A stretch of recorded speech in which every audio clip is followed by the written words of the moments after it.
What's going on, guys? Welcome back to the You Know Ball podcast. I am your host, Tro Bro Dude, and this episode was recorded on Playback. If you're not following us on Playback, check out the link in the description to follow us over there. We'll be doing slop streams every single night leading up to free agency. If there are any trades, anything like that, there will be big streams going on the You Know Ball Playback. And this episode is going up on the YouTube in the main feed, but if you want access to all of the slop streams that we did before the draft, that we're doing leading up to free agency, after free agency, subscribe to the You Know Ball Patreon. All of those will be on demand there. So check that out. The link is in the description, but I want to talk to you about our sponsors from Underdog Fantasy before we get into anything else. Right now, go on Underdog, use our promo code SLOP, S-L-O-P, to get a $100 deposit match on Underdog. It supports the program, helps things going over here. So if you have not signed up already, definitely sign up. Right now, they got a lot of things going on. They're kicking off NFL stuff over there right now. As you can see, you can join their Best Ball Mania for $25 and potentially win up to $3 million if you come in first place. That's building a team for the entire NFL season. They've got a lot of fantasy stuff going on over there. And then they also have the Pick'em as well for your favorite player stats. As you can see here, there's Daniel Jones, Jared Goff, Trevor Lawrence, any quarterback, Jalen Hurts, our guy, any running back, wide receiver. You can go higher or lower on their stats for the upcoming season, and you can win a lot of money on Underdog doing that. So if you've not already, sign up. We'll also be doing some stuff with them for the NBA season that is coming up. There's always fun stuff going on at Underdog, MLB, WNBA, NFL. So check it out if you have not already. Thanks. No Ceilings. You can follow him at Bomb Boards on Twitter. And Maxwell, you were on the Patreon episode we did last week, the stream that we had on here, and we talked a lot about certain guys that we liked in this upcoming draft. First up, off top, what was your favorite pick at the top, near the top of this draft? So obviously Wemby, don't include Wemby. Wemby doesn't count. We all know. I saw that in a lot of articles where I was like, yeah, but like they literally just pressed a button, the Wemby button. Over, it's not like a strategy or anything. So if I could be so bold, could I also take the Scoot one off the board? Because I feel like that's sure. No, I think that's totally fair. And like this is the same conversation I had with Nathan when we did our show the other day. It's like no one wants to talk about, like, you can listen to 9 million people talk about this and everyone agrees. Like those were good picks. Yeah, very good. Is it hack to do a men and go right to number 4? I don't think that's right. Okay, good. That's a controversial opinion, I would say. Yeah. So the problem is like we all love basketball genius, ball don't stop. But the problem with the Houston Rockets is that the ball does stop on this team a lot, given the types of players that they have. So by getting a men, like I think you're getting somebody in there who is like going to get into the paint a ton, which is something that they need. Like they just don't really have guys that can dribble toward the basket and effectively create for anybody else.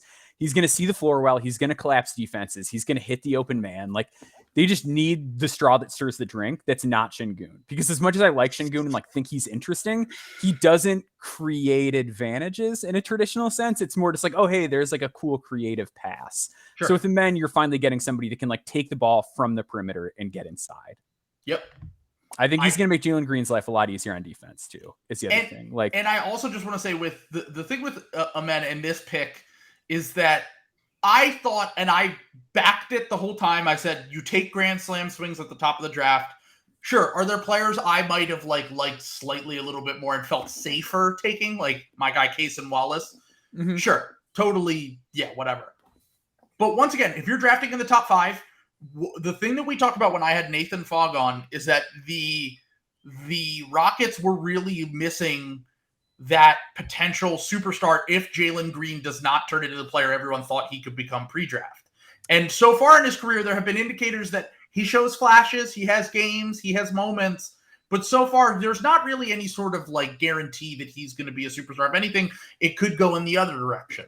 So I think the fact that like you get another crack at a potential superstar in Amen, and then a guy at 20 in Cam Whitmore that we all were like, maybe if they wanted to be a little bit safer, they would go with Whitmore at 4 and get like someone that has viewed as having a higher floor than Amen, and they get both of those guys. So now that it's like they're fucking sitting. So like it's easy to say, of course I love Houston's draft, but like to come away with 2 cracks at guys that could be potential stars and I think could be, really like franchise changing talents if they project the right way.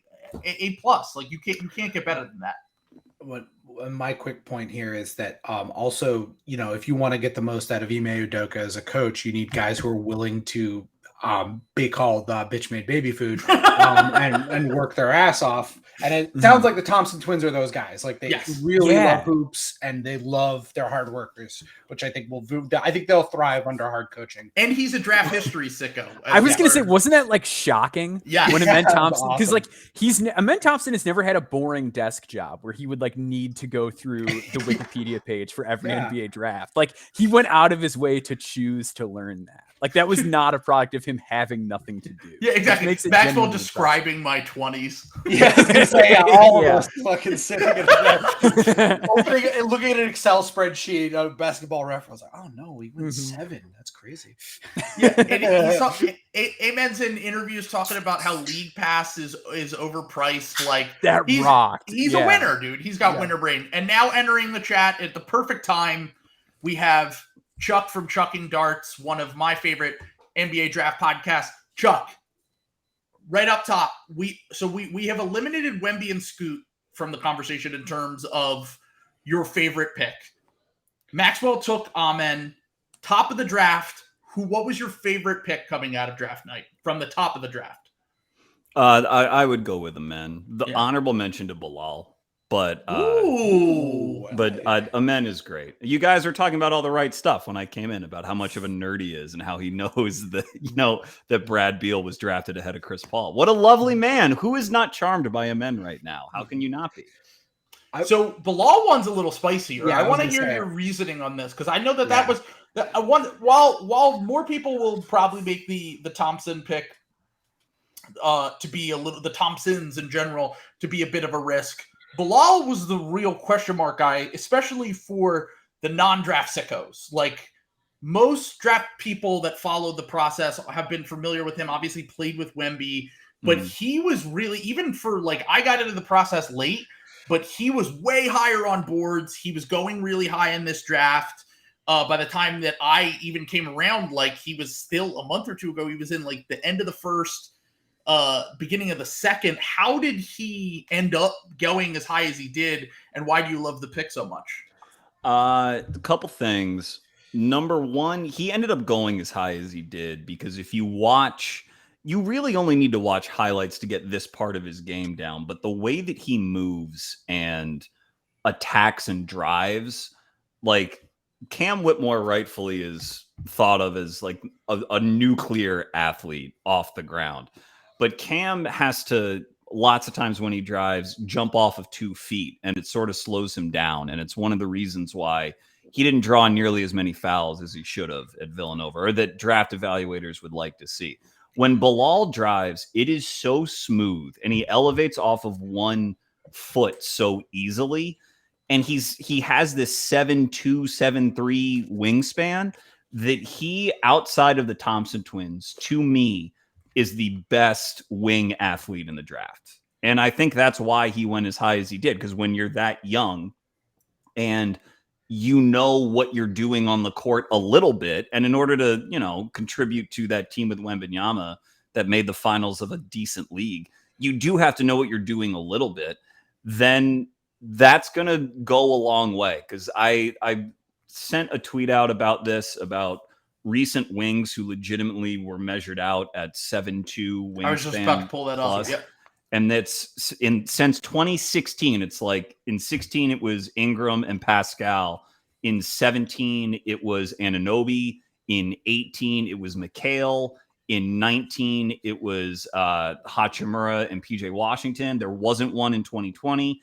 In 2021, Scotty Barnes, and in 22 it was Jalen Williams and Tari Eason. These are guys all hits picked in the first round with those measurables. So if you know how to play basketball and you have that stuff, then the track record's good. And Bilal is younger than all of them. He is not the shooter that some of those guys are. So the questions are fair, but I like that Washington did it because what have we seen from the Wizards? I mean, you've been on my show to talk about it, Trill. The last 4 years, they try to hit singles and they get thrown out, stretching them into doubles in the draft. Whether that's been, they took Rui, but they didn't know what to do with him because they were straddled between trying to compete and trying to build. But they have chosen a clear lane that they know that they're not going to be good. And by taking this kid, they know that they are going to give him reps and the right kind of reps, provided they hold on to Tyus or Monty Morris, who are assist to turnover god placeholder point guards, to try to bring them along. So like the NBA is about finding stars and then surrounding them. And the Wiz, they tried to find one. They took a swing at one. And that's why I think it works. I think that's what the draft is all about. You scared money, don't make money. You have to try. Yep. And they tried. And that's what I really respect about it. And here's a couple of things I kind of want to piggyback off that with, because like I'm fully with you. I love the Bilal swing. He was a guy that like I moved up a little earlier, not this high. I moved him to like 15 like 2 months ago. And I was like, oh man, I'm so edgy having Bilal at 15 2 months ago. And now he goes 8th, like, which I didn't even think he would potentially rise that high. The other thing to keep in mind with Bilal is that he has a lot of factors that a lot of guys that Chuck likes and a lot of guys that I like too, which is that he is also a late growth spurt guy. There's somebody who's not 6'8" until recently. He was like 5'11" at one point, where he was a point guard. Yeah. I don't remember the exact timeline of the growth spurt. It's like Chuck maybe might, but like 2 or 3 years ago. I don't know. Yeah, but if you think about it in like draft terms, like when Scotty Barnes was selected, he was 5'11". You're like, what? But it was probably something like that. Sure. Yeah. And the other thing with Bilal that I like a lot too is that like he's also a rapid improvement guy. And when you have that and the growth spurt, like in a similar timeline, the way that a Jalen Williams had it, something about that pairing just like makes me love to buy in. So Bilal was on radars preseason, and he was one of my favorite like draft and stash type guys. But even like Nikola Duricic, who had a brutal season, was somebody that I had like way ahead of Coulibaly then, because Coulibaly like wasn't very good. Like he was there was a lot of very clear like dominant physical skill stuff early in the season when he was playing in the Espoir League, which is basically the 21 and under G League for the French Pro League. But he was scoring like 21 points per game. He was averaging over 2.5 steals, 1.2 blocks. He was just doing whatever he wanted on the court.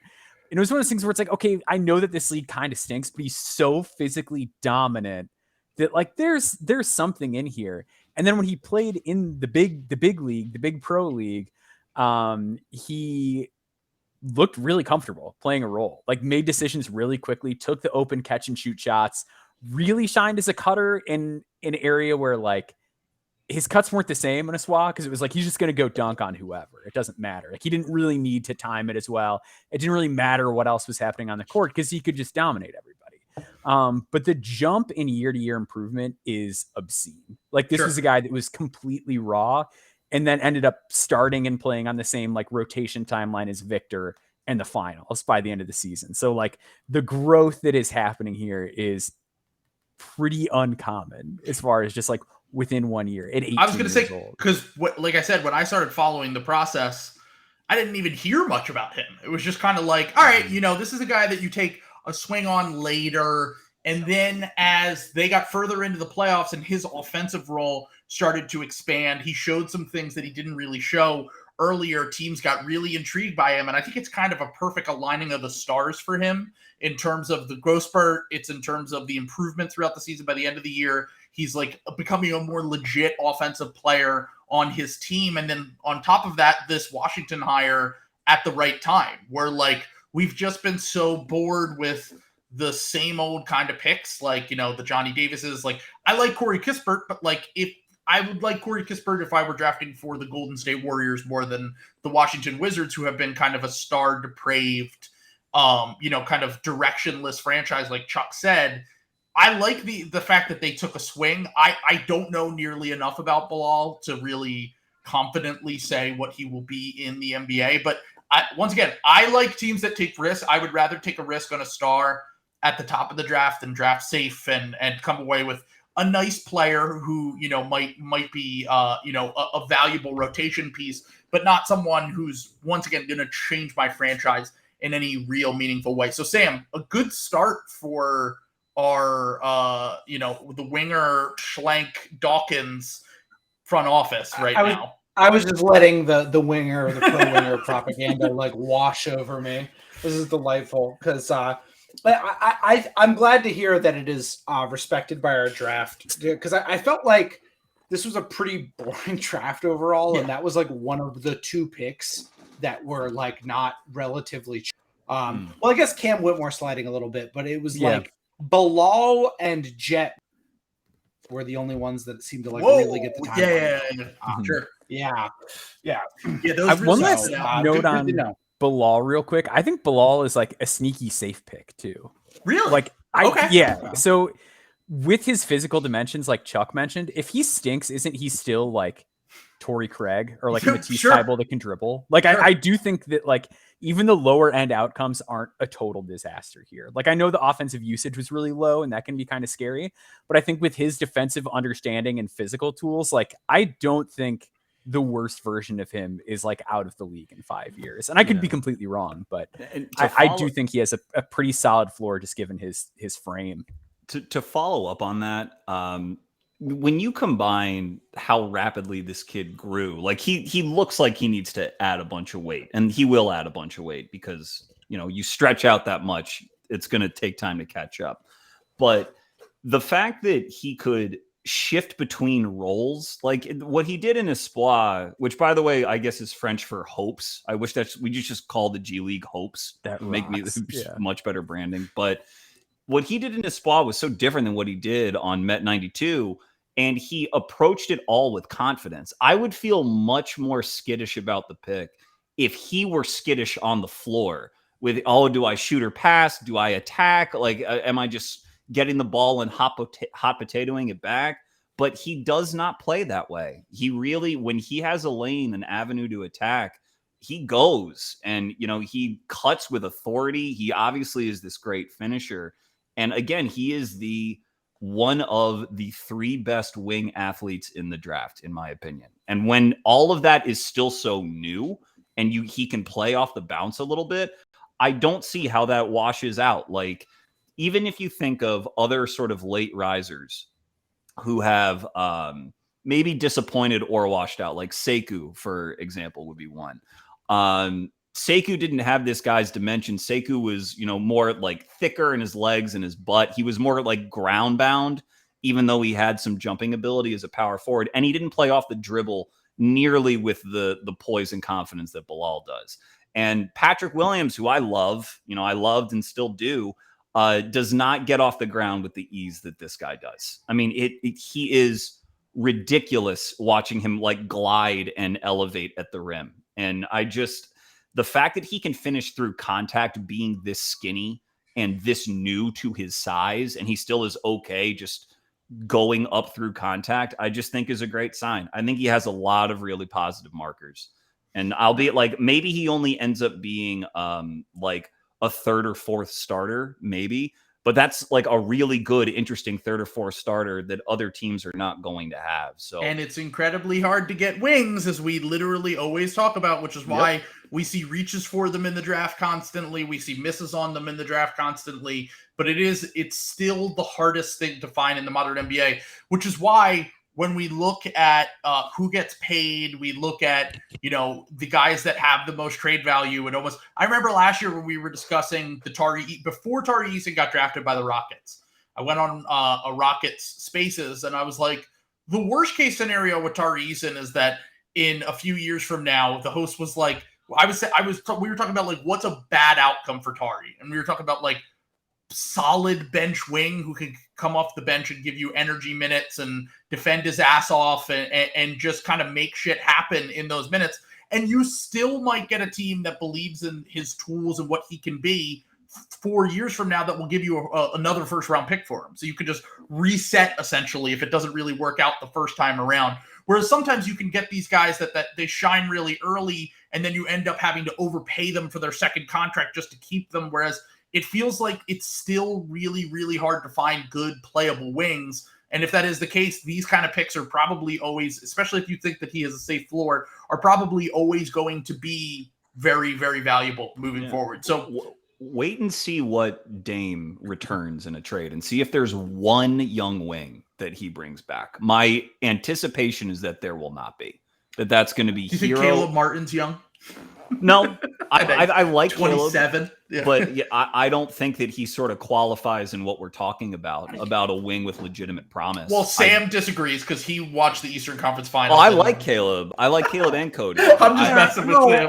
That wasn't what I was going to say. I was going to say that I've actually heard that Portland says they're quote unquote willing to do anything to get Jordan Walsh in the door. They're willing to negotiate with the Celtics. I mean, 6'7", 7 foot, almost 7'2". Yeah, almost 7'1" 3/4. Almost qualifies. Toolsy defender. I believe ESPN top 11 guy in this class, top 12 guy. All right, mute his mic. We actually Jordan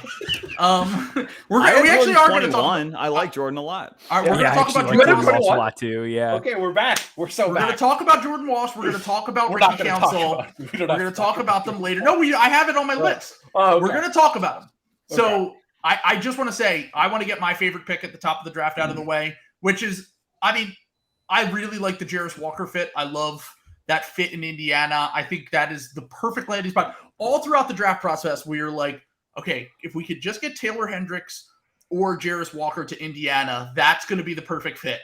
They're going to be able to slide in very comfortably with a spacing big that's going to protect the rim on the other end, and they can kind of do whatever they want on defense. And then more importantly, especially for a guy like Jarris, coming along slowly with multiple ball handlers, he can start off kind of as a play finisher as he tries to develop his shot and his off the dribble game. And he can be a connecting piece. And the Jarris Walker pick I loved a lot, but I have to talk about Cason Wallace because Cason Wallace is my number one pick at the top of the draft here. I said it before. I felt like he had a very high floor and an incredibly underrated ceiling of what he can become. As we've described before, I think he's going to be an A to an A+ on defense. The only thing that could possibly hold him back from being that kind of really higher end outcome is just his general size and dimensions. But I think for a guard his size, he defends incredibly well. I think that his offensive game is being underrated. And he, once again, another place where I felt like any prospect that got drafted at the top of this draft, just get them to a program like OKC where they have a ton of guys that they're developing. They put so much into.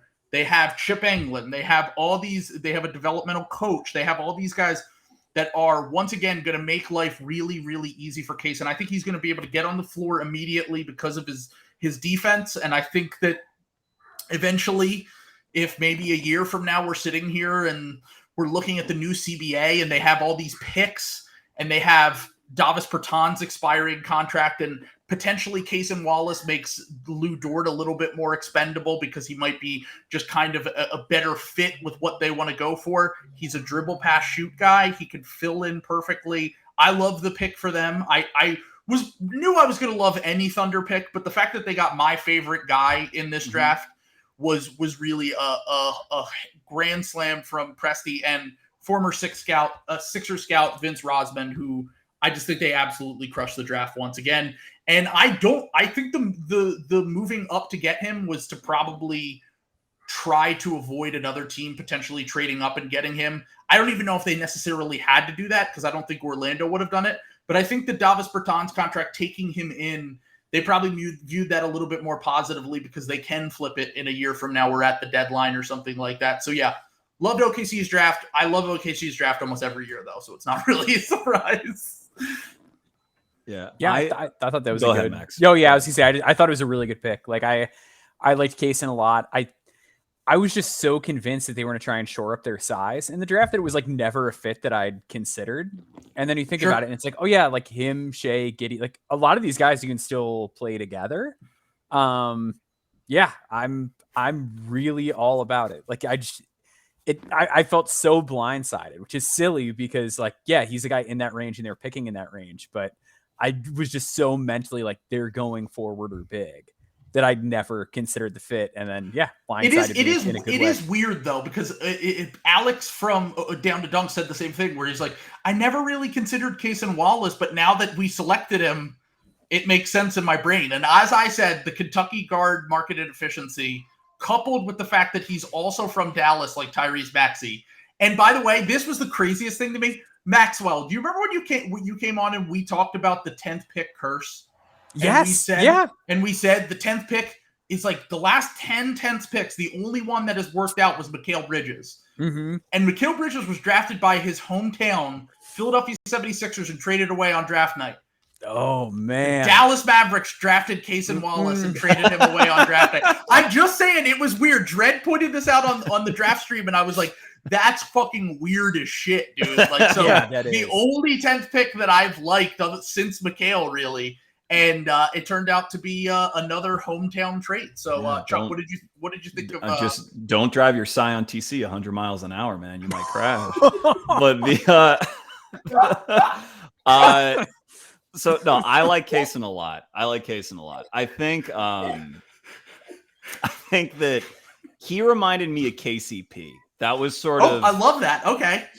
When I watched him, he's so smart defensively. And he has such a great frame for a defensive guard, just with his dimensions.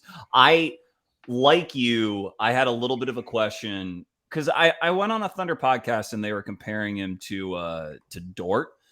And I'm just like, Dort is very rare. Like, they don't make Lou Dorts in every draft. Dort is legit 230 and very light on his feet. And when he was in college, he had like 40 dunks and lived at the rim. And Cason just did not get to the rim as frequently. He's not as explosive or as strong a guy. I had him 14th just because of the back injury he suffered. I don't know what the extent of that was or what his medicals were, so I discounted it a bit. But what the pick says to me, because he is so polished and so good in so many different areas, is that OKC's just ready to win. They're like, it's time to win. We want a guy who can play in our rotation right now.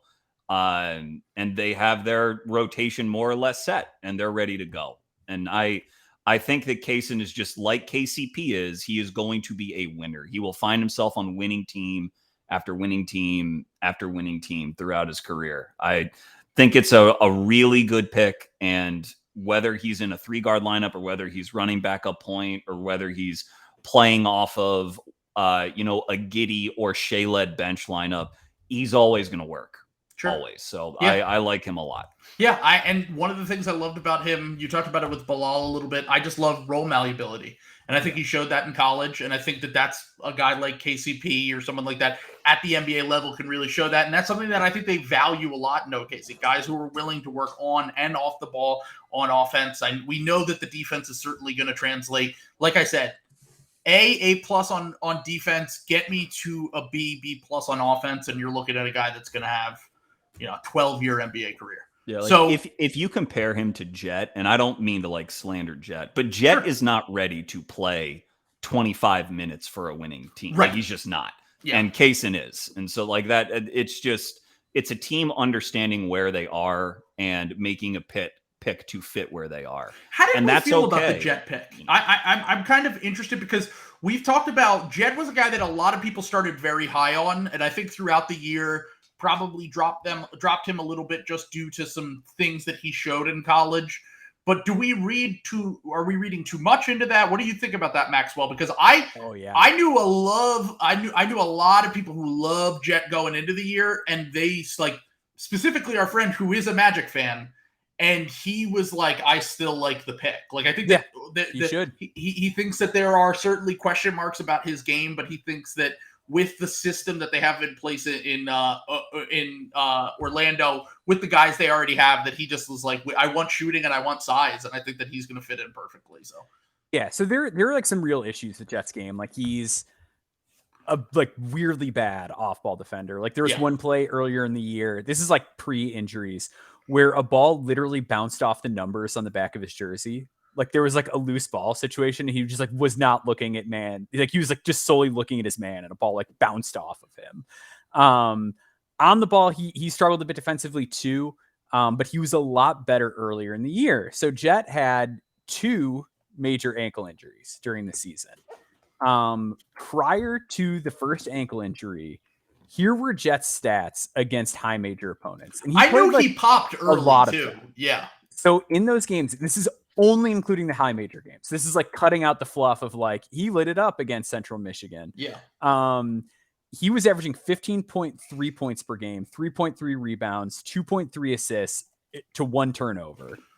The defensive metrics kind of stink. 0.4 steals, 0.4 blocks. But he was shooting on 42.9, 39.5, 83.7 splits, which for a 6'7" freshman, those are tremendous numbers. Yeah. Like this is a guy who was shooting nearly 40% from 3 against high major opposition. If you look at guys, I'm like just ripping a lot of this from a column I wrote about why I'm like still in on Jett as a lottery guy. Right. Over the last 10 years, here are the high major players that shot over 36% from 3 on like high volume, over 80% from the free throw line, and over 40% on long 2s. It's Trae Young, Malik Monk, and Jett Howard. Wow. And he has tremendous size on both of them. Jett can really, really shoot the ball. He's 6'7", and his playmaking is like really the biggest thing that I thought tailed off after the injuries. Like he has a lot of rhythm and rock with the ball. He can really kind of get guys off balance. He himself has tremendous balance with the ball. When he was able to, like, he didn't get to the rim a lot, but like even just when he got like a foot inside the paint or when he'd get to the elbow or to the nail, like he sees the floor really well. Like I see a lot of like Kevin Huerter kind of in his game as far as just like perimeter guy, knows how to move the ball and can really shoot. Like, and I think when you look at the general value of the 11th pick, he's going to return positive value on it. And I think given the roster construction, they desperately need a guy who can move and shoot. And I get it with a guy like Jordan Hawkins. Jordan Hawkins' pick and roll film is like pretty ghastly as far as just like how he sees the floor right now. And I could understand like a Grady Dick argument. I've been a little bit lower on Grady Dick just because I don't fully trust the movement shooting with him. Like he's good on transition threes, but like the rest of his movement shooting numbers are kind of behind where you might expect, where Jett is a real deal movement shooter. Like this is just a guy I fully buy in coming in and playing that role successfully. I think it's going to take him a little bit. He's not a great athlete. The defense needs a ton of work, but I think he's going to return positive value here. Yeah.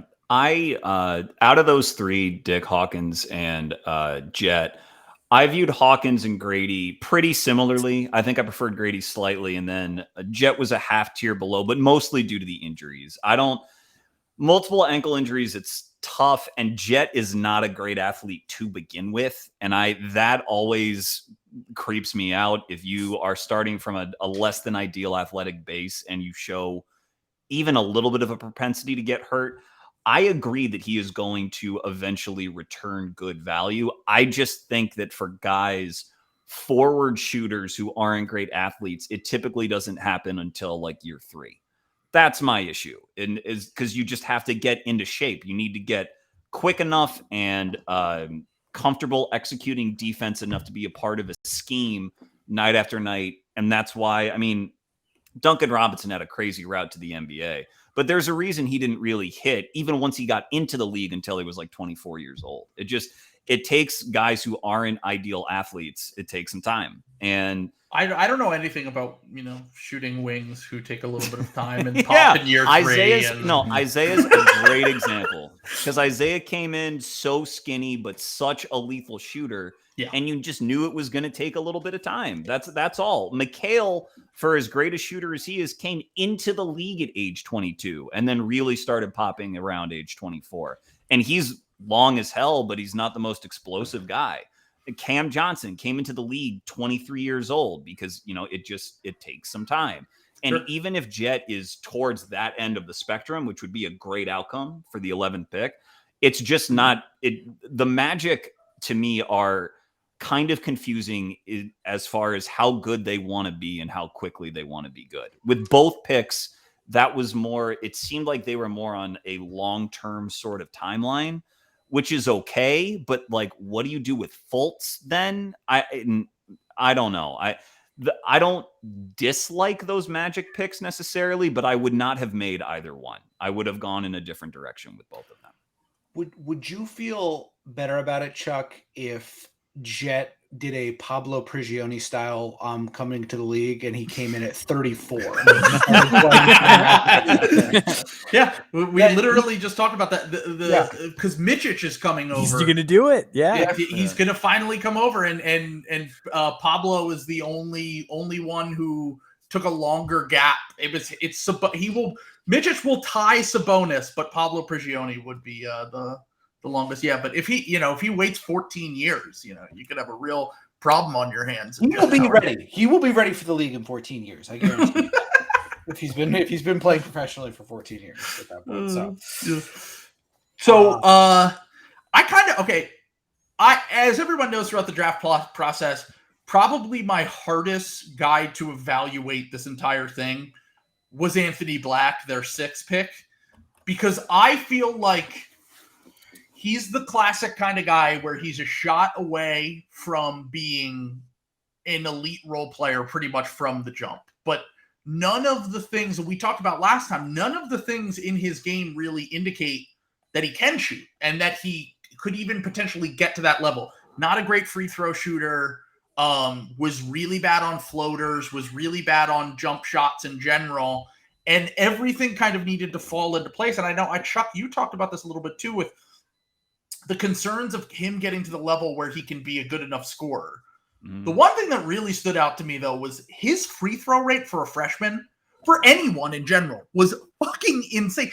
He had a 59% free throw rate, if I remember correctly, in something his freshman way year. Up there. I think he made nearly 140 free throws, which is he lived at the rim for a good chunk too. I mean, I'm sure a lot of them came in transition as well, because I know he was really a dynamite player in transition. But what do we make of the Anthony Black pick? Because I can't remember your opinion on him, Maxwell. I think that we were all kind of like iffy on Anthony Black, but I know that they like we talked about earlier. I think the two things that the Magic probably need are connective playmakers, which he certainly can do, and shooting, which Jett hopefully can do. So I understand the general idea of it, but like, I don't know, at 6, that felt like, to me, it personally felt like they probably wanted one of the Thompson twins to fall to them. And then they took Anthony Black, who they viewed as the next best player available. So the Thompson twins at home, if you will. Yes, sure. So what do we think? What do we think of that, Maxwell? Yeah, I was a little torn on it. Like, I put Anthony Black 9th on my final board, but I had him in like this sort of tier, like with Jarris and Hendricks, because I think that there are outcomes where he hits that type of value, but I am a little less likely to see it than some of those other guys because the floor is a little shaky. Sure. I know, like, it's very annoying that everyone now is like, this guy could be like Bruce Brown. This guy could be like Bruce Brown. But I do think there is a little bit of that to Anthony Black because of how smart he is, but mostly because of how physical he is. It's like, he loves contact. He loves to plow through guys. I don't think he's going to have any issue, like, being a willing screener. And then that could open up some short roll stuff. Like, a good coach is going to find creative ways to use him and keep him on an NBA floor. We will always like ask players after we're done interviewing them, like, who did you play against that you liked, or who like did you play against that wasn't good? And like, Anthony Black was a guy that everyone singled out as like, I hated playing against Anthony Black. Like, super creative, unbelievable hands defensively. Like, I think the fit is definitely a little weird because like so many of their guys that are like quote unquote like backcourt guys can't shoot, and he is basically another one of them. But I do think there are interesting ways that you can use him basically as a guard defender, but almost more in a way that you would use like a 4 offensively to kind of leverage some of the stuff he has if that jump shot doesn't get there, like as a screener, as a short roll guy. Sure. And that sort of thing. That's interesting because I just want to say that I do think that there were a few picks in this draft that indicated moves. I thought the Ben Shepherd pick indicated they're probably going to trade Buddy Hield in Indiana. I think that, or at least one of that kind of glom of guys they have that can play the 2-3. Mm-hmm. I would imagine Anthony Black means they're going to trade one of Suggs or Fultz. I know Cole Anthony has been the name that's been passed around, but I'm like, he's one of your only positive shooters. And like, I know you don't want like you want the ball in the hands of Franz and Paulo, which makes sense to me. And that's probably why you draft the guys that you drafted. But I think that if anything, the Anthony Black pick, it has to mean that one of the non-shooting point guards is being moved on from this offseason, I'd imagine. I mean, who's donating to Freedom for America super PACs? That's like probably the easiest way to make sure who the DeVosses are keeping around. I saw Fun fact, real quick. Jonathan Isaac has played less games since the 1920 season than Vince Carter. Anyway, Here was a stat I saw today too, where Chuma Okeke and Jonathan Isaac have like been on the same team for 4 years and still have not played a single game together. it's insane. Which is just incredible. It's That's wild. incredible to witness. It's really unfortunate, but yeah. Wow. So I feel really bad for Chuma. He was one of my guys. Chuma's good. Yeah, I genuinely really liked him. I thought he was going to be awesome. yeah, same here. I wanted the Sixers to get him before we got Thibault in that draft. Yep. Yeah. And Anthony, I am probably lowest on Anthony out of like any draft person. And it's not really a position I want to be in because I see the things that everyone else sees and I know they're really good. But for someone who got a lot of free throws, first of all, he got a bunch of free throws and he shot 70% at them, which unfortunately is kind of a bigger sample of him not not really having very good touch. And if he were a true blue, like beast guard athlete, then I just think that he would have been able to bail that team out a little bit more. I mean, I don't want to transition this immediately into Ricky Council, but it's y'all's podcast. Let's talk about it. Let's talk about Ricky Council for a little bit. Ricky had to bail them out in a lot of possessions and in a lot of games just because the spacing wasn't good and he was the most creative guy getting to his own shot inside the arc. And Anthony would drive into the lane a lot and drive to pass because the spacing wasn't great. And even though he's a great passer to the corners and he's a good interior passer, I saw him get taken out of controlling the game offensively more than I would have liked for a lead guard. And he gets a lot of comparisons to Giddey. Giddey, first of all, like just at a base level, Giddey's a bigger guy. And in his second year, just averaged, basically 16 and 10 rebounds, and passing is his best skill. And Anthony Black is not going to do that. And it's unfair to me really to compare Black to Giddey because I just think that Giddey's just a bigger dude who is probably more creative as a passer. And Giddey is like an insane passer for his age. Yeah. And when Giddey was in Australia, even though he couldn't shoot, he had a little spin move that he would get where he would get himself into like floater range and you could tell that he was confident taking floaters. Black has a little bit of that, but to me, he's like not quite a nuclear athlete and not quite big enough to be in like the Giddey Barnes permanent triple double watch kind of big initiator group. And so to me, it just sort of, it's like neither fish or fowl. And so again, if they're going to hand the keys to him, I don't think they would. They'd rather have the ball in Paolo or Franz's hands, but then Black becomes so much easier to guard. Even though he's such a good cutter, you can't make a living off of like strategic cuts. At some point, you got to knock down the shots that are available to you. So he's really smart. Maybe he grows an inch or two and makes me look really dumb. But to me, that's like a square peg round hole. I think that's going to be hard, especially since the Magic, I think, are expecting, since they went 28 and 24 in their last 52 last year. I think they want to make a little bit of a leap, and I just don't know how it works.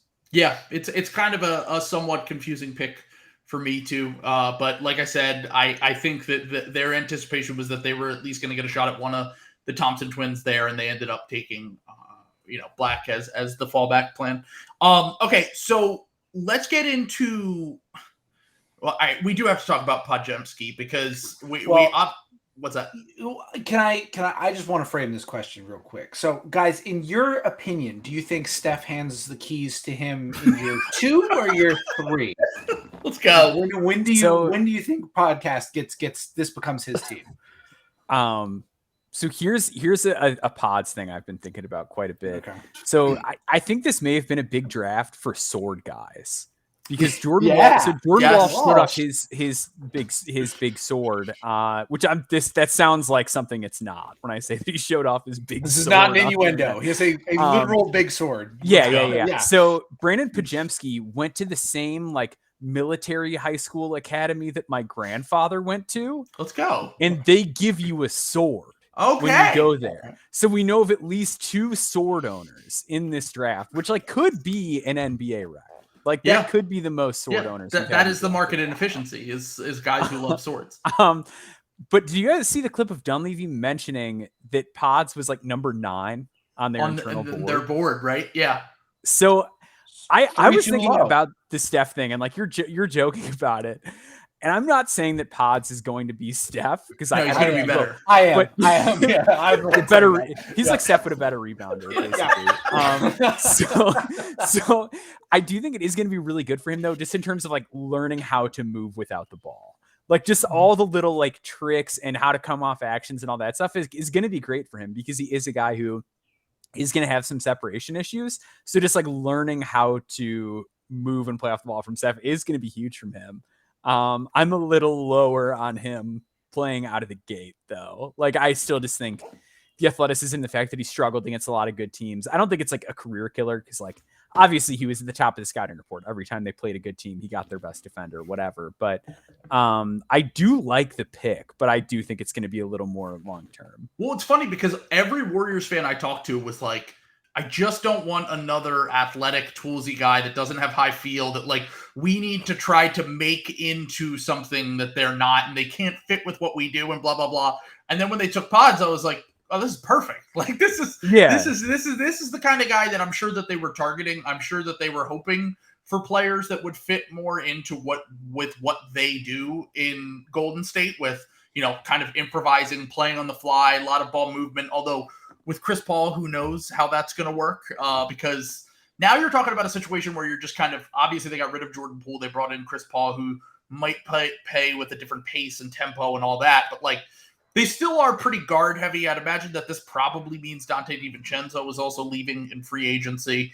So Pods might get a shot at cracking the rotation early in his career, depending on kind of what Moses Moody can do this year as well. But I just love the fit because I think that one of the things that when we were going into this draft was like with Pods, we were hoping that he would go to a team that already had like a nice infrastructure. It's going to be tough he's 20 years old, I believe. Yeah. And he's coming from playing at, you know, a smaller school. Obviously he went to a big school originally, but he didn't really play all that much.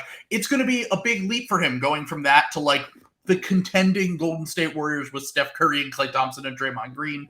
But I don't know. I am a little bit higher on him just being able to like kind of find his way with the Warriors in a way, how you said, like he'll be able to learn how to play off the ball more. He'll be able to kind of leverage his shooting due to their system and the fact that he's going to be flying off screens and I think he's like, the one thing with him is like, I thought he really popped as a passer. They like guards and wings who can rebound like a lot in Golden State. That's something that they've always valued. So I don't know. I kind of just think it's a perfect fit for both sides. I mean, if they expect him to come in and be, you know, one of the reasons why I'm sure they got Chris Paul is that when Steph is off the court, they really don't have a lot of offense. Their offense falls off a cliff every single year. So I think that Pods is another offensive weapon that they can essentially just plug in there.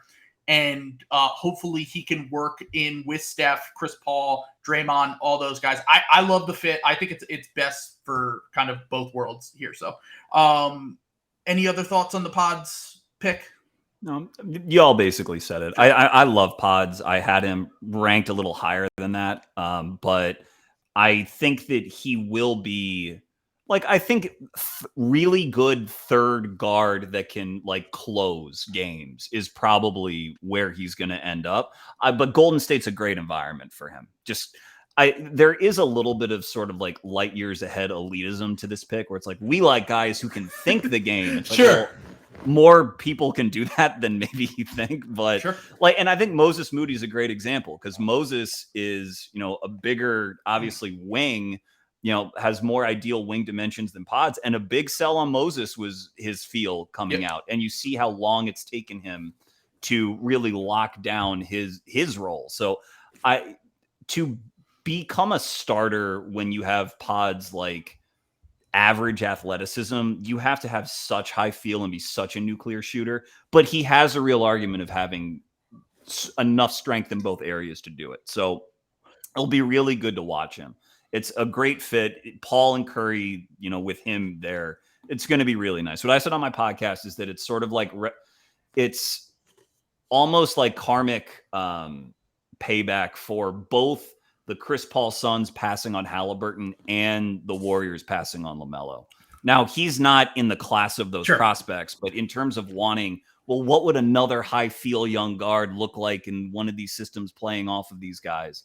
Now we get to see like a version of it, and I'm really excited to see that.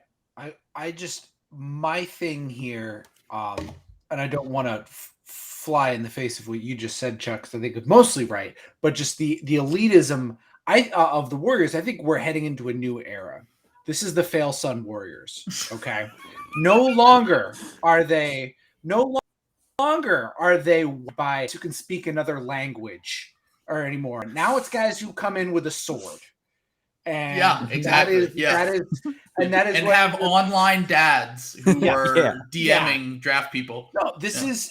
I know he's not from Ohio, but this is an Ohio guy pick. This is a guy fascinated by swords. His dad's like really friendly with you. Like there's just stuff like that, and I think that Ohio guys, even if they're not technically from Ohio, are an untapped market, and I really like to see that. This is real light years ahead stuff. I have a question for you, Sam. Yeah.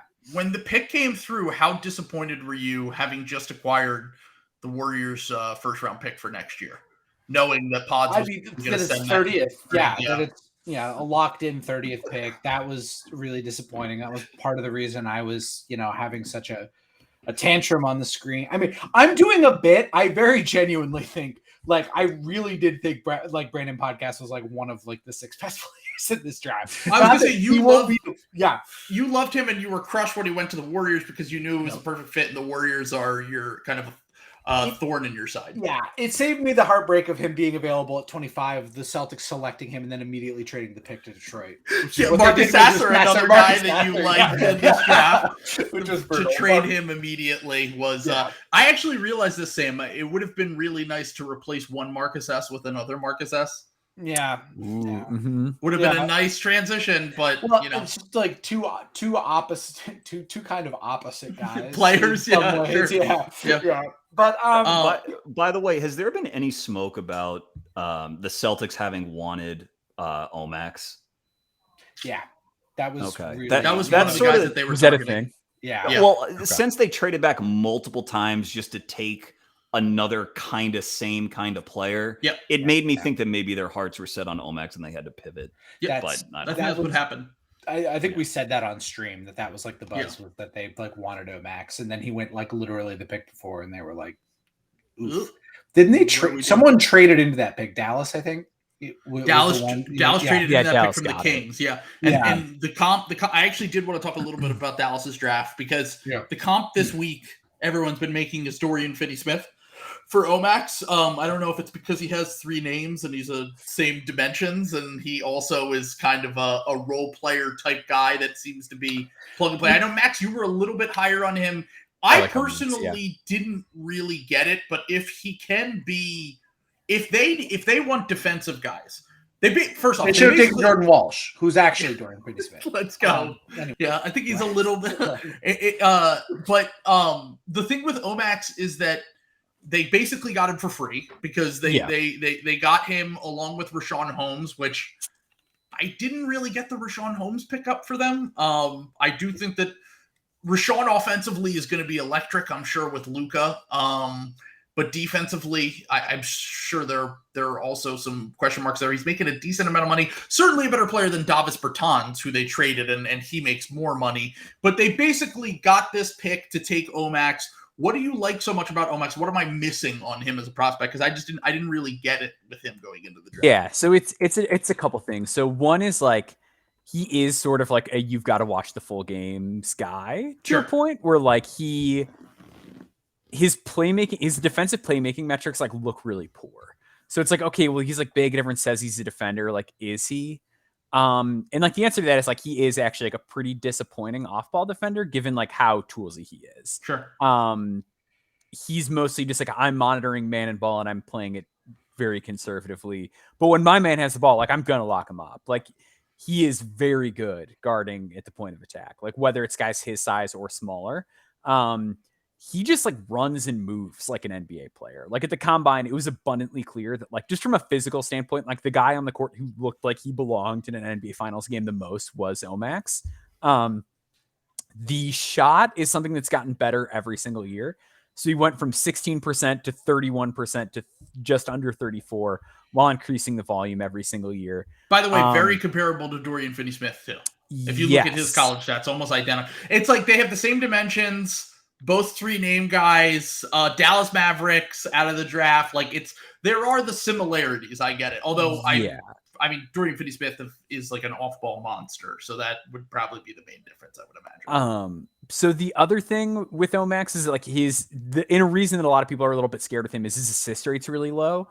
They played almost entirely through Tyler Kolek, who's like a ball dominant, like wizard passer, and Oso Ighodaro, who's like a big that is a really good passer. So like he really just didn't have the chance to do that. And at the combine, he did do a very good job of like putting it on the floor. He strung out a pick and roll play and like hit the open man. His head is generally up. Like he just didn't really get the ball much. Like he was basically strictly a play finisher. So I think there is a little bit of like a built-in excuse as far as that goes. And then the last thing is just like the intel is so overwhelmingly positive. Like there was not a prospect in this class that like I had more people come to me with good things about in terms of like his work ethic, how hard he practices, how much he wants to get better, that I truly don't think there's anyone in this class that I've heard more like, oh, he's going to maximize whatever is in there than Omax. And I think that's like evident in the fact that he got way better every single year at Marquette. Like he did nothing in his first season at Clemson. He's okay his second year. And then in his third year, he's like a really good play finisher and on-ball defender. So I think given like his physical profile, how athletic he is, like he is the kind of guy that if he does put in the work, like you kind of have to assume he's going to be a dude that contributes in playoff type settings. And he's still 20. He turns 21 soon, but it's not like he's incredibly like an old. Some of these guys that I liked in this class were like 23 years old. Like you're pretty much going to know what you get within a year or two, whereas he has some more room to grow and develop in Dallas for sure. And I also think Dallas is a great place for him because he, like, my concern with him, it also sort of a concern with Walsh, and a sort of, I think, speaks to the difference of the context of Boston to Dallas, is that I don't know that they would necessarily keep a standard good offensive possession moving if they're not finishing the play. I don't know. Like, I would worry that they might get a little tentative, especially if you're playing like in the fourth quarter or something, and it might be a little ball stopperish, even if they don't intend to be ball stoppers. There's just going to be a little bit of built-in hesitance because they're not used to repping out those off the dribble situations. But in Dallas, where the playmaking is already so good and so taken care of, I think that Omax is in a really good spot to get minutes and to improve, because there's only so much you can submarine a Luka Derek Lively pick and roll, or if they get another big, whatever. There's only so much ways that you can hurt that. In Boston, I'm a bit more concerned that sort of like the stagnance that you can see at the end of games sometimes. Not that Jordan Walsh is going to play in end of games right away, but that can sort of seep into his development. That's one of the reasons I think Nesmith washed out of Boston, is because there wasn't an environment for him to bring his game up. So I think that for Dallas specifically, Omax is a great target. And I do think it's going to work. I don't know how quick it's going to be, but I would hope that by the end of the year, he's like a pretty regular member of their rotation. And everything Maxwell said about the intel is exactly right. You watch this guy talk for 10 seconds and you're like, oh, I totally get it. How everyone falls in love with him. Yeah. I think the other thing with Dallas too is just like, this is a very positionally small and positionally unathletic team that, like, just getting Lively and Omax, it just feels like these are like guys that they desperately need just in that framework. Like maybe it doesn't happen right away, but like seems like I they can't just need fault them. defense. They went very heavy on defense in this draft, and probably for I didn't love the Lively pick, and you shouldn't draft based on this. I shouldn't say this is nothing against Lively as a prospect. You shouldn't draft based on what I'm about to say. But if I'm Dallas, I'm very concerned about the future of Luka Doncic. And it's not to say that Lively isn't like a potentially good prospect. I just feel like that could be a little bit further down the road where he really reaches the potential player he can be. And look, you take the best player that's available, you get the guy that you want, and that's what they did. And that's a totally fine process. That's good. But I definitely would be a little bit concerned with, like, we talked about a guy like Cason Wallace also being on the board at 10, which wouldn't have allowed you to salary dump Bertans and potentially even get this guy at later in the draft in Omax. But like, I don't know. I am a little bit concerned about, like, if I'm Dallas, drafting a guy that's, like, I guess more raw, very young. He's 19. Like, how instantly do you think, like, a Lively could play and, like, be effective? Like, is he going to start next year? I'm a little leery of that just because, like, the beginning of his college season was really bad. Like, he had a really hard time adjusting to the physicality of college. Sure. And, like, I was a big Lively guy preseason. And, like, in December, I wrote a column called I Still Like Derek Lively. Because it was just like everyone was like, oh, this guy sucks. Like, get him out of here. He's pretty vindicated by the end of the year. It aged very well. That was like the best age column I had. And then like the next week I had a column where like I moved Brandon Miller down to like 12 on my big board. So it's like you got swings and misses out there. No. It's true. We'll prove you right. Hang in there. Don't throw that column out yet. So you can't win them all. But I was really bullish on Derek Lively coming out. Like I saw him at the McDonald's All-American game and was just like, this man is the greatest athlete at this size that I've ever feasted my eyes upon. Like he just moves like a guard and he's huge. I do think that because of how much he struggled just in terms of like tentativeness, confidence, and assertiveness at the college game, like I do think it's going to take him. And I think there's a chance that like, because that same play style where he is very just like low maintenance, I don't need the ball, just let me finish a lob every now and then I'll block some shots on defense. There are outcomes where I do think he could play pretty quickly if he's like up to it and if he puts on some good size this offseason. So I think it's possible, but I to counter your point about Luka, I do think in some ways it's good because if like the pie in the sky, like Derek Lively is draining threes and workouts, stuff like does come to fruition. Like who is your future high ceiling guy next to Luka right now? Like it's just Jaden Hardy. And like, that's a type of guy that generally like, I love Jaden Hardy. I had him really high last year, but like those guys just don't tend to do that well in the playoffs. Where like if Lively does start to shoot, which like I don't even necessarily think he's gonna do, but I like him as a passer a lot. Yeah, but like I love him as a passer. Like I do think he is a really smart player, and he's gonna give you so much more scheme versatility than most big men do.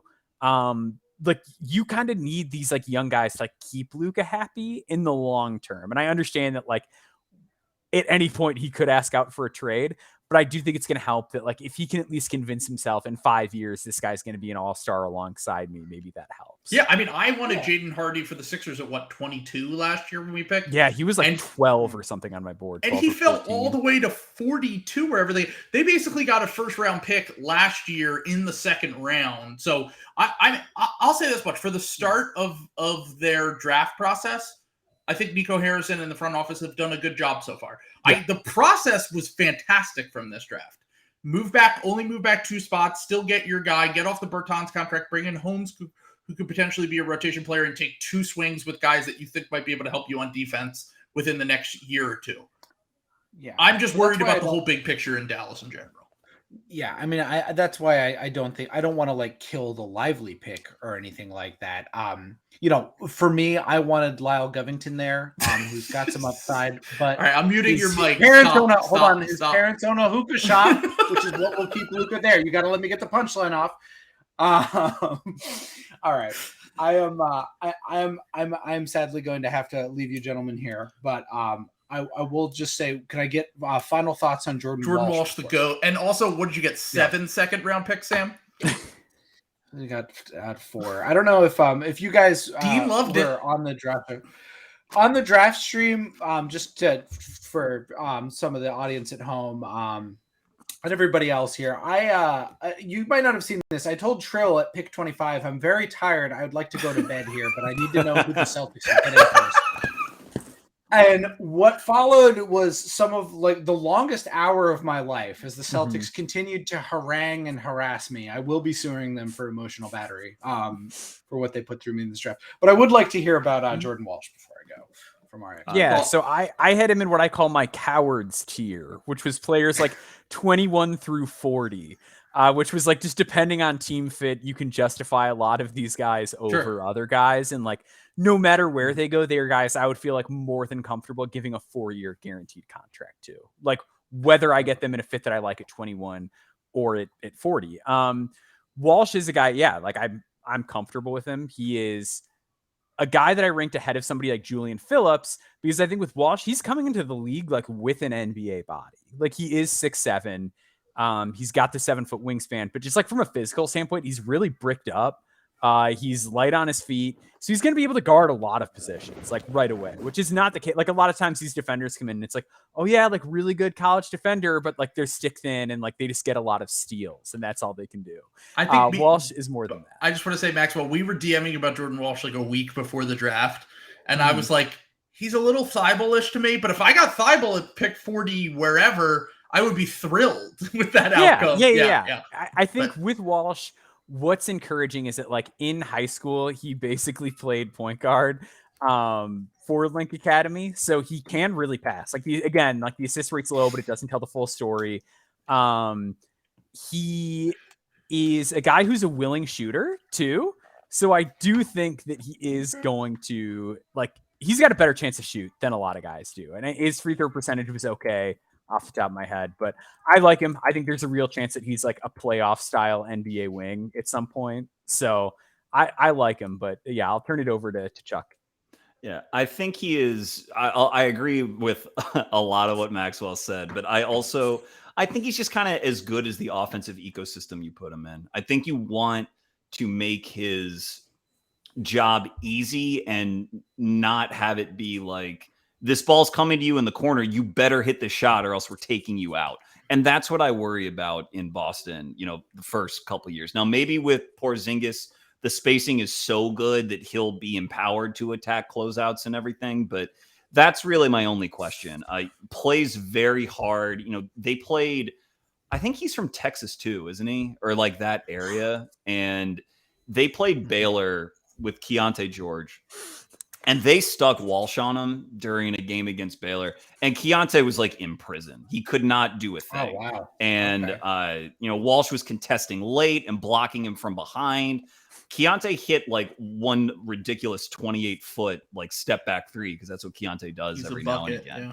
But, Walsh is really, really good. And I think if he were in a better offensive ecosystem in college, he also would have gone higher. But that Arkansas offense was so many guys with different cool talents, but with no spacing, that I think they all kind of suffered for it on draft night, except for Anthony Black, who went so high. So it might just be that NBA spacing really helps him and you really start to see it, but he will be so unpleasant to play against. The reason they beat Kansas in the tournament was because Jalen Wilson, who is Kansas's National Player of the Year candidate, Walsh just locked him up the last 10 minutes of the game. And Ricky had some shot making down the stretch and got to the line. And that's how they won. So he's very good. Congrats, real quick before congrats on getting the second best player from Arkansas in this draft. Real quick before Sam leaves, I have to apologize. I think I thought bricked up meant something else. I had no idea. I was gonna say, no, you're good. You're good. Everyone's like bricked up, hello. And I thought that bricked up was like a cool, like a brick, not like a I thought it meant like, oh, he's like cut up. Like I thought. Sure. Yeah. So we don't know that he isn't the other kind of bricked up too. Exactly. Bricked up. I'm talking about him pulling out his sword. Yeah. Like this is not a good Jordan Walsh podcast. So I'm pretty sure I've described 60 different prospects as bricked up throughout the course of this draft cycle. Let's go. Like Oh man, those podcasts are gonna a horrendous age amazingly. revelation. I mean, I've gone from being a Jordan Walsh skeptic because of what Chuck talked about, like in the ecosystem, like that washed out Aaron Eastman, to now I'm like, we got one of the most bricked up guys in the NBA right here. I'm ready to. Jesus Christ. Let me just say, there are ways to defend the post, gentlemen, and I think that being bricked up is one of them. Let's go. So, All all right. With that, I appreciate it. Thanks for stopping by, fellas. I will see everyone on the other side if I'm still alive. Next All time. right, sounds good. You and Marcus Smart. If you're one of the teenagers harassing me, stop it. Stop it. Okay. Bye-bye. Sam has been harassed by teenagers on Twitter relentlessly over. Marcus Yeah, Smart. I've seen that. I feel bad for him. They hate Marcus. He loves them. So let's talk a little bit about Sixers undrafted guys, because Ricky Council's a guy that you talked about, Chuck, when you came onto the podcast. You've talked about him a little bit throughout this podcast.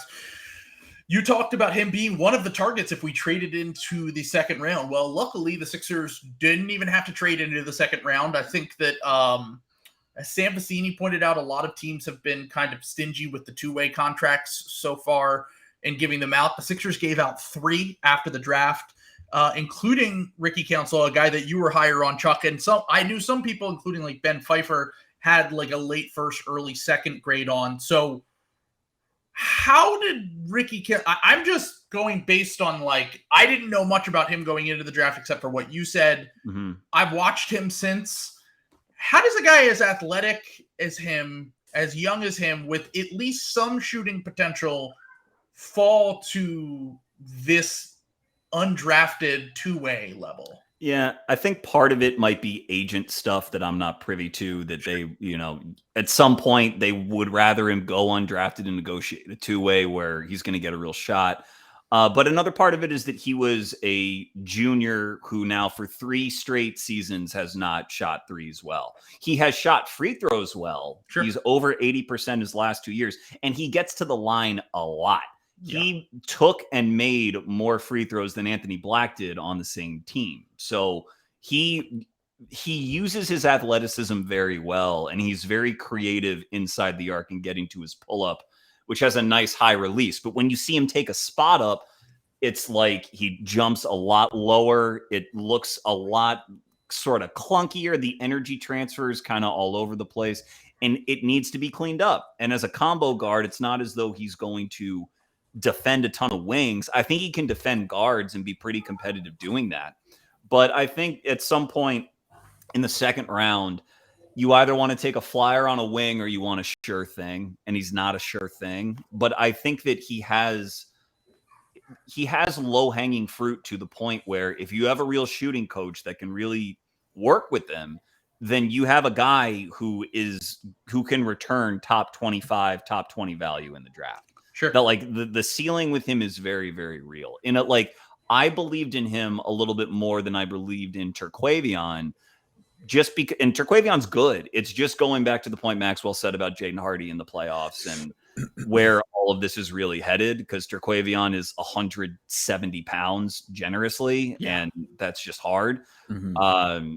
But with Ricky, you can see him like getting to like a Malik Beasley-ish kind of level with maybe even a little bit more athletic pop, positive ATO, and is a real competitor, not afraid of the moment, and was, like I said, had to bail out a lot of Arkansas possessions. Not to throw shade at Anthony Black, but Anthony would initiate and he would pass out a lot of times. The Arkansas offense was not good, and a lot of it fell to Ricky, and he was up to the task more often than not. So I think he's a gamer, really good athlete. He's a bucket. Has touch. It's just got to come together from catch and shoot outside. Yeah, I was going to say extending the range certainly is the biggest thing for this. He's talked about recently how all he's been working on is that catch and shoot shot ever since he stopped at Arkansas. He did it during workouts. He's done it all throughout the process. And like, from everything I've seen, from everything I've read, he's like money from 15 feet in. There's plenty of guys who never extend beyond that range, but like, just like the dimensions he has, the athleticism he showed on the small amount of tape that I've watched, the potential to be a shooter and to have like pretty decent size, not like he's not like a huge dude, but pretty decent size. It was kind of questionable to me why he didn't end up getting drafted. I think the Sixers were probably trying to buy that pick to draft him, to be completely honest. I think that they were trying to get that because the new second round exception will allow them to sign him to a different kind of contract under the new CBA. I think that that's what they were probably trying to get, but teams really valued that. The Grizzlies would rather throw away their second to last pick in the draft on a guy that's probably never going to come over and take a drafted stash, whereas the Sixers ended up having to get these guys in undrafted. It might turn out to be better in the long run for them. So Maxwell, what were your general thoughts on Ricky? I know you had him a little bit lower on your board. What were your general thoughts on Ricky Council as a prospect? I like him quite a bit. My thing with Ricky is that he got worse at shooting threes every single year. And like that trajectory is very uncommon and So he's going to fit in great on the Sixers. Yeah. So that is like super concerning to me. I'm also afraid that I may have just like lost my entire column that was written for tomorrow. So I'm a little freaked out about that at the moment. But otherwise, yeah. So Ricky, I wrote about him in there. That, like one thing that Chuck pointed out is he is a tremendous competitor. Like he loves the moment, and guys really feed off of his energy. So if that shot does come around, like he is a guy that is cut out like mentally and physically to play in big important games. Like nothing intimidates him. He is comfortable like going and getting his own. He made real tangible skill improvements every single year. Like this is a guy that initially it was like, oh, he just like bowls his way down to the basket. And then it's like, oh, he added in all this footwork to get downhill. And then it became like, oh, he drives and he keeps his head up so that he can find the open man. Like slowly but surely there were just more and more skill developments as far as like getting inside and finding teammates. So I think there's some real reasons to be excited, but I think without the jump shot, that's just not an NBA player. Yeah, that's kind of the reality with most off-ball kind of guys, someone that isn't, going to be a high-level creator at the next level. But if you want to go fix that, I'm sorry to hear that. About I think I'm semi-optimistic that we might be okay. All right, if you need to take care of that, go ahead.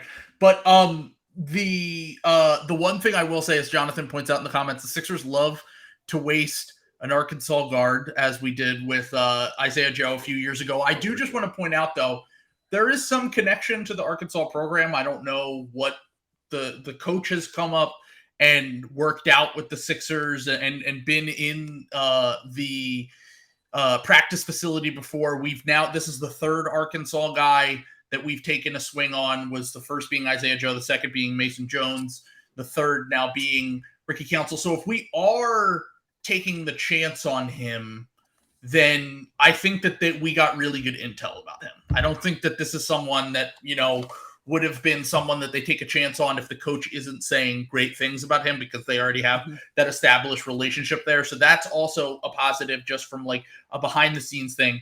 Of all the guys we drafted, I'm probably the highest on Council. If the shot doesn't come around, the shot doesn't come around, but just for what he can be as a player in the NBA.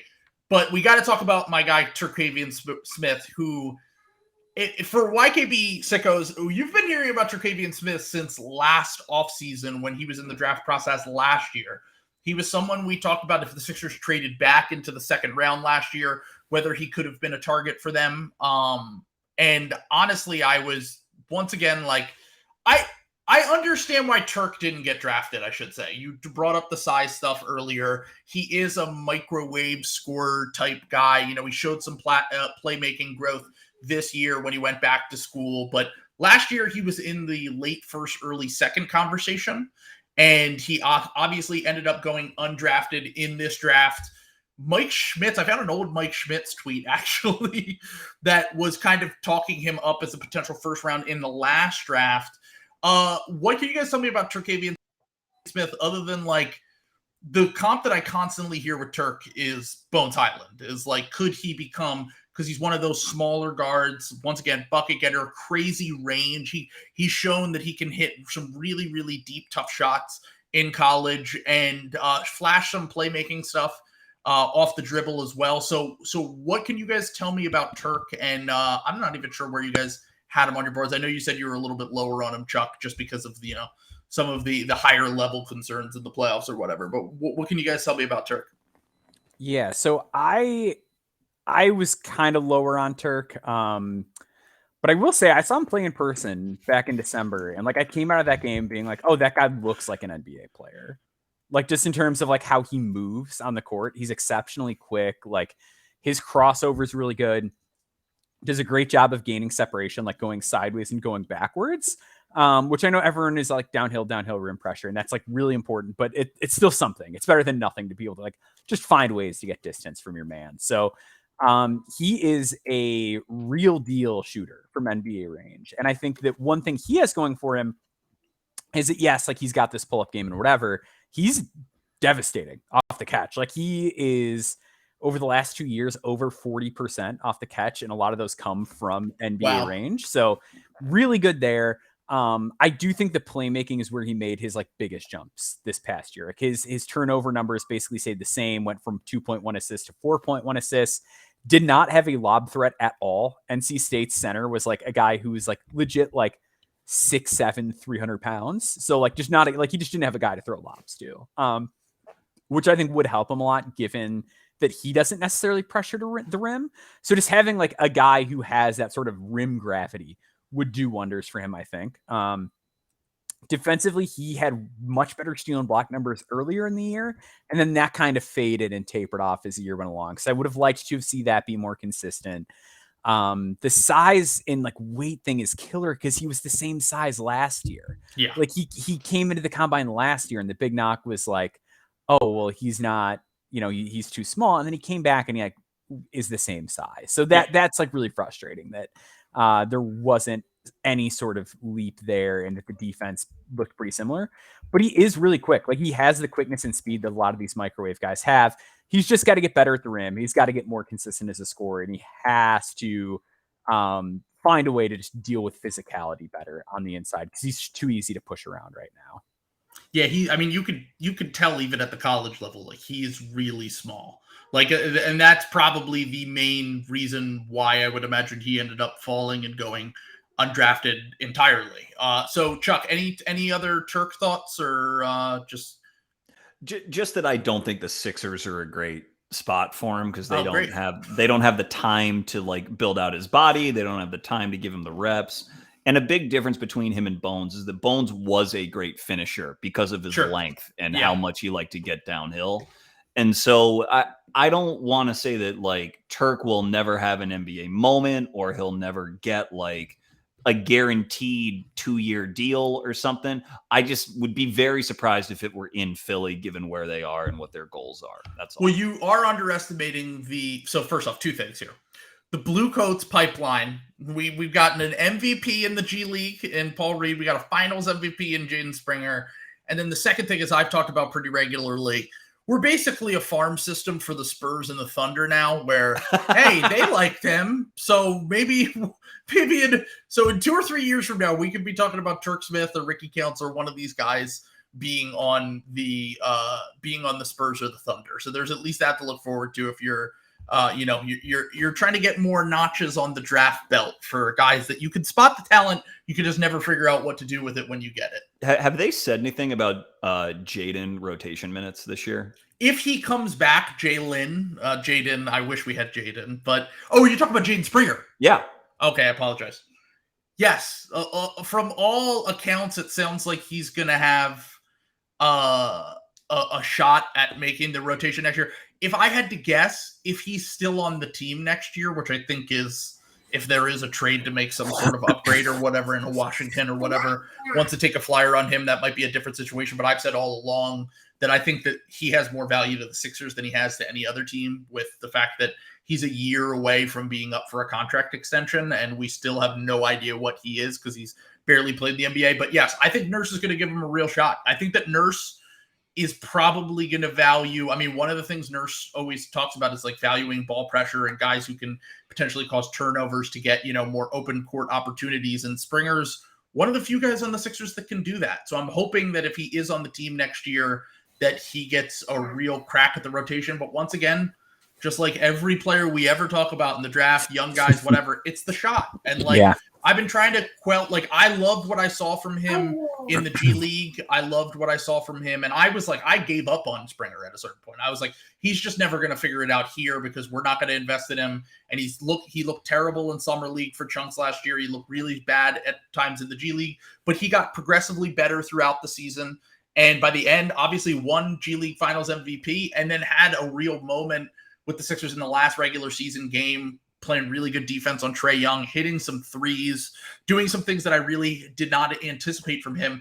And like, once again, if he can shoot, he has a real like pathway to being a real minutes guy for us. There's your Bruce Brown if he can shoot. That would be amazing. That's exactly what I would love for. I mean, the similarities are kind of crazy. I mean, Bruce's handle is and just general like playmaking with the ball is much better than Jaden, but like I think Jaden can easily get to like that level of player, and we need to win as much on the margins as possible with Maxi's extension coming up and with Embiid's supermax, and like if those guys are around, then we need to just find guys, and like if you have one in house, I hope we learn from the Isaiah Joe thing is what I'm trying to say here. I hope we learn that like it's just like you can't give up on guys when they're so young and they've shown at least a little bit of something. And unless you're getting real upgrades, you can't let them go for nothing. Mm-hmm. But yeah, so before we get out of here, last thing. I don't even know how to pronounce the last guy's name that we got. Azuolas Tubelis. As Tubi, yeah. Any thoughts on him? He's interesting. Like he's really skilled. He's one of those guys where if you just look at the stat sheets, like the advanced numbers, like he really pops. Like he's got a high assist rate. It's a Morey pick. Rebounds really on both ends. Yeah, like high steal and block rates, both over 2, high effective field goal percentage.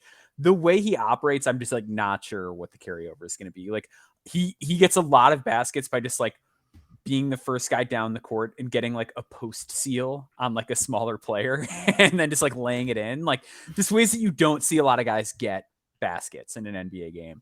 But he can really pass. I think for like his weight, like he's a little bit thicker, but he is kind of light on his feet, but I don't know that he's light enough on his feet to actually cover NBA forwards.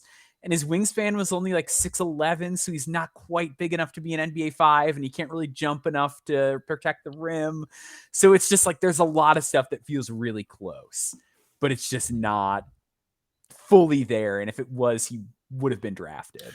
This was a Morey calculator rat pick, by the way. I can tell. I'm not saying I know anything about him. I'm just saying that he fits the mold of the guy that Morey tends to go for. Played at a bigger program, was an upperclassman, had a really good BPM, had good, like you said, all the rates. He looks good on paper. I just don't know nearly enough about him to really give an opinion. He's the guy that I'm most interested to see what he looks like in Summer League, because I have a general idea of what the other guys are going to look like. He'll dominate the G League. He'll put up some big numbers in the G League where there's no rim protectors because they're all in the NBA. Because he does have a, like legitimate a lot of skill. And as a free throw shooter, I think he shot 76%, which is very, very good on plenty of attempts. So if he can eventually stretch, I think that's going to be his ticket to staying in the league as a backup who just makes sure that you're playing 5 out on offense all of the time. And hopefully the other team can't find a way to punish him. And with his hand placement and just sort of body positioning, he can survive. That would be the best case scenario. But good player. I mean, not a bad, again, not a bad, I don't know if he's on a 2-way or an E10 or whatever, but not a bad guy to give. Yeah, they got these 3 are on 2 ways. And then the fourth was Marvin Bagley's brother, Marcus. Marcus? Oh, yeah, they got him on an E10 deal. So yeah, that's 10 is 7 more than 10 is the number of games he played in 3 college seasons. 17 games over 3 seasons at Arizona State. Marcus is a ghost of darts past. I mean, that guy has been around and around. Man, and around. It just stinks because like he can really shoot. Like his freshman year, like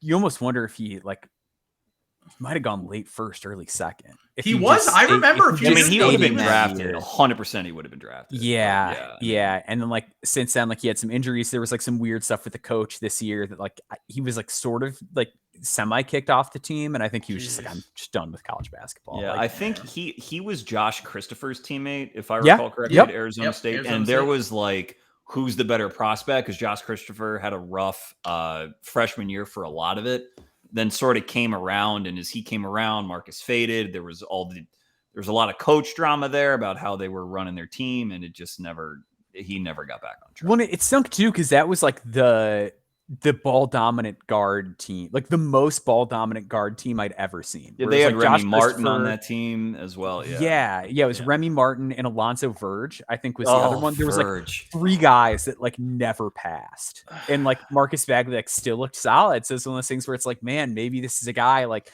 you just put him in a real team where the ball moves and like I remember off the races, 2021 draft. He was on he was in conversations, if I remember correctly. Yeah. Yep. Yeah, Yeah. I don't know what his health situation is, but like he's like a perfectly acceptable guy to like roll the dice on Sure. an E10 on because like I don't know, maybe you get him in your G League system, he stays healthy, and like he's a guy who's 6'8" and can shoot, and that could be valuable. He's not the movement shooter that Jett Howard is, but he's closer to being 24 years old when those shooters typically hit. There you go.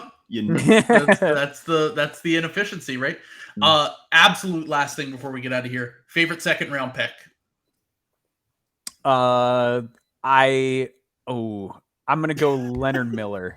Leonard Miller, okay. Just because he was the highest on my board. I love Max Lewis to the Lakers, though, especially because they hedged it by signing like Colin Castleton and Demoy Hodge and these boring, like safe plug and play role players. It's like, hey, take your big swing at 40 and then like get your boring safe guys that might be able to play for your playoff contending team. That's what I loved about season. Using all 3 two-ways on this. I was like, look, if one of these guys hits, you're golden. You don't expect anything if you don't have a pick. So, like Maxwell, Leonard was the highest guy on my board. I ranked him 6th. So I'm really high, really in on Leonard Miller. But because he said Leonard, I will say his teammate CD Sissoko, who went to the Spurs at 44, another very good young French wing who plays defense very aggressively, has sort of like Atari-ish aggression to how he defends, and I think pairing him with Sohan next to Wemby is going to be a lot of fun. I think Spurs are a great fit for him. Love CD, ranked him 13th. Think the world of him. Nice. All right, mine was Trace Jackson Davis, who Sure, yeah, at the 58th pick, I think it was 57. 57th. You don't get rotation players or even really guys that you feel like could have a shot at being rotation players as rookies ever there. And I'm just kind of in on Trace Jackson Davis. Like, I just think that like Warriors are a good fit for him. I think that he's going to be able to be somewhat plug and play for a guy that is drafted that late. They need size in the front court, and his production at college, sometimes it doesn't always translate with these guys, but the level of production and skill that he showed at Indiana, I just think that I was shocked he fell as far as he did, to be completely honest. Maybe there was something I didn't know about, but like I thought he easily should have went late first, early second.